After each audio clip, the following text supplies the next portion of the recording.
स्वामीनाथ रावण आइल बड़न इतने बड़ा शरीर तरह निकल लोग रावण आइल बना पूरी तरह ए ते मंदोदरी बनल बड़ी नो।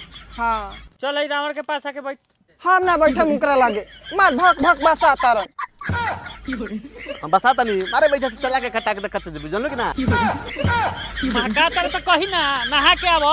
ये कोली ना नहाला हो अब या गेलु ठंडा ये अब एक के खिचड़ी के नाही हम बसाता नहीं तो झूठ कहती है। ठीक बा जात नहीं नहा के हम तो शूटिंग होई। अरे बैठी बैठी बैठी कोनो बात नहीं का बैठी। ए 50 आदमी गबर गबर काहे बोलता रहो शुरू कराओगे कि नहीं कराओगे। चल बैठ बैठ चल रिहर्सल शुरू कर लिया बैठ। हाँ तो कह दलो काटा कुटी के बात ना होगी ठीक बानू।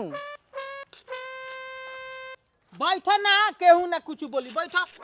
ए डायरेक्टर साहब लोग ए ती रिहर्सल चालू करी लो ये कुछ ऊ बोलियन होते रह जाए रिहर्सल।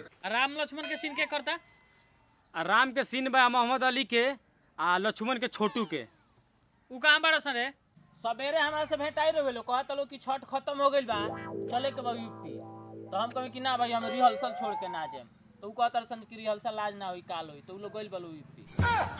मेघनाथ बेल बार से ऊपी मंगाना ले दुगो डायरेक्टर साहब इहो भुखाइल बा ना यूपी जाए खातिर।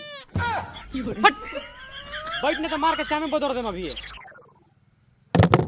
एक बार तो गरम भने तो ठंडा नहीं आ अब गरम होकर ना चलम घर है होते रह जे शूटिंग तो हम लोग खानी हमनी के फुर्सत आ ना हम काम छोड़ ले बानी अपन तब आइल बानी रिहर्सल में।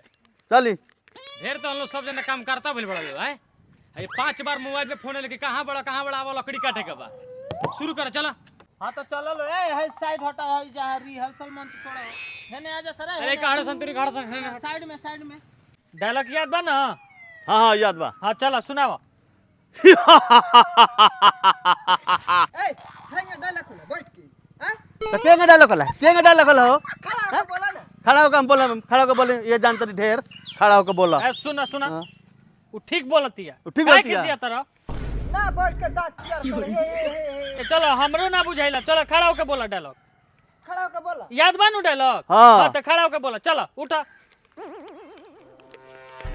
Roll camera action. हम रावण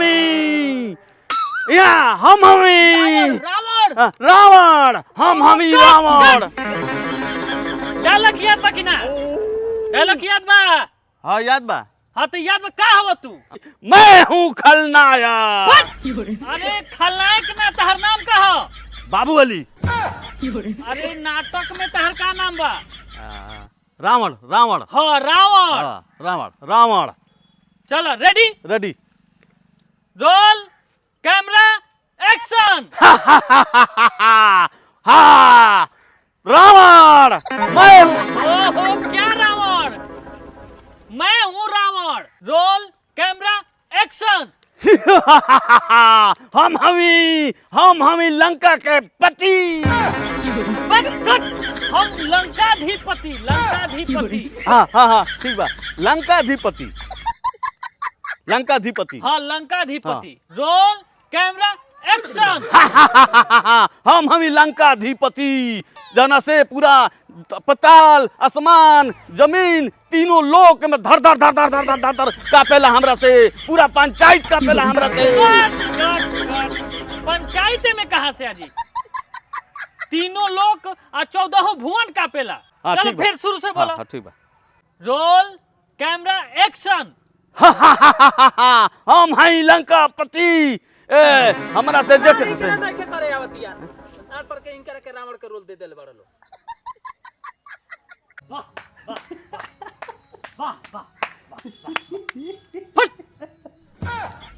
बोले लेला कौन लेकर रावण रखले रे तेरे के लिए रावण है एंगे बोले लेला। हां ये चुनले रमन है तो का करी इनकरे में सीन फिट बैठे तो दूसरा का चुनी तहरा का चुनली। हम अबे कदम चला आवा तरह के दिखावा तनी हम एक्शन। मैं हूँ लंकाधिपति रावण जौना से तीनों लोक 14 भुवन धर कापेला।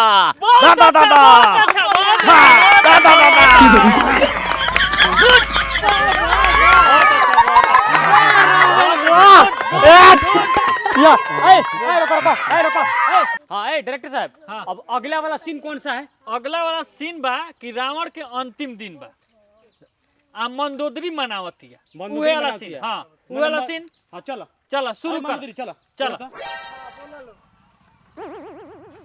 डायरेक्टर मंदोदरी रावण का सीन कराओ हम तनी पैसा को क्या होता नहीं सीन तोरा याद बा ना हमरा नहीं कहिए बताओ। देख आज रावण के अंतिम दिन बा मतलब यही रात अंतिम यही रात भारी मतलब आज रात के रावण मरा जाई।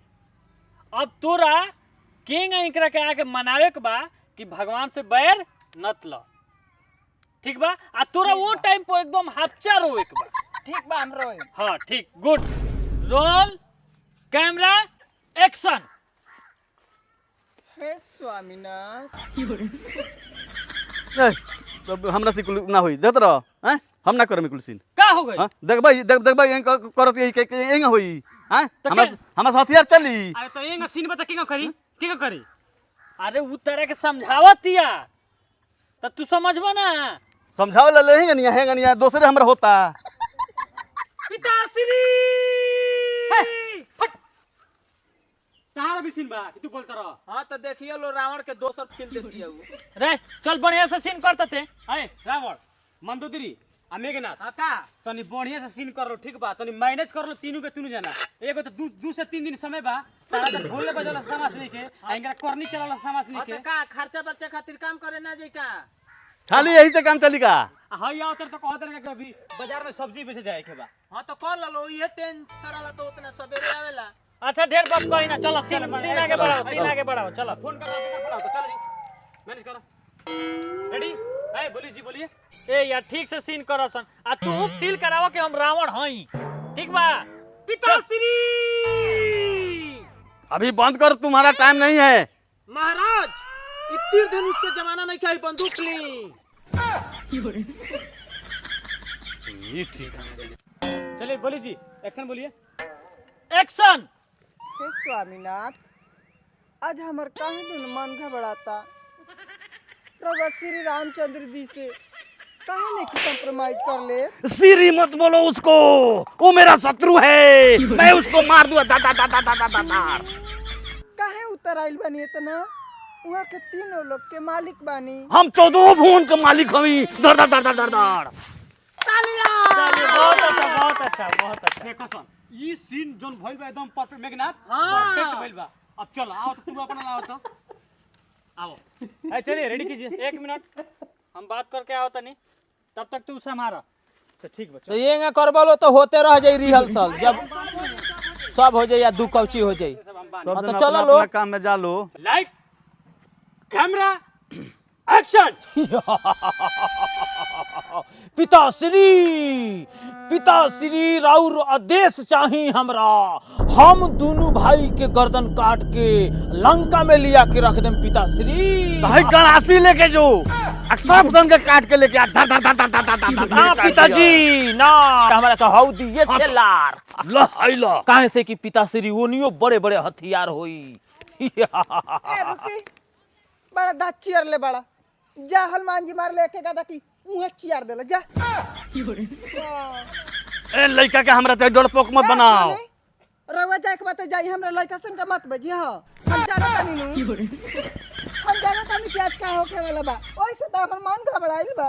हम ना जाए मामा जी हम ना जाए। हमर बाबू मत हाँ कट यामा जी या फुआ जी या दादा जी नाना जी है जी इसमें बंद कर ई नहीं खे ना बंद कर कैमरा बंद करो। ए विकेश बाबू बड़े से बोलिए तो चली तो अरे दादा हो हमार बाबू ना जाई हां तारा जाए के बात जा। हमरा लेके डरपोक मत बनाओ। हम ना- हथियार ले जो हम ना जाए। ओ मजी बाबू राम जी से बार कइले बार तू जा लड़। जा देता डरपोक तोरा का बनाओ हथियार ले जो के बाद धर धर धर धर धर धर धर। ए नाती के बेटा तेरा सुनात नहीं खे हो भाई रे, आय कौन ए है ना सुनबा एक खूंटा पर गाय हो जो गोबर छीट के फेंक देले बिया आ तहरे जो नाच नौटंकी चलता ए जी ई एथी के कैरेक्टर में बड़ी का सुपना के मारे में एके गणासी के सब तहरे जो नाच नौटंकी छोड़ी भगवा की ना जो नाती के बेटा के का होता रे जो आ ना टंकी कटनी है जो तो नौटंकी सब तेरे गाड़िए में घुसा दे चलो जो गोबर फेंके चल फेंक चलो रहे दो काल जा तनी गोबर दी के चल कैंची कहाँ बा खैची हमरा कपार पर बा। चलो चलो चलो मई का रे वो कर मेहरारू रहली है हाँ कितना इज्जत से गाना से लेके आई रहली है। देखा तारे नी अब पापा करियन तेहू जइबे वहींगा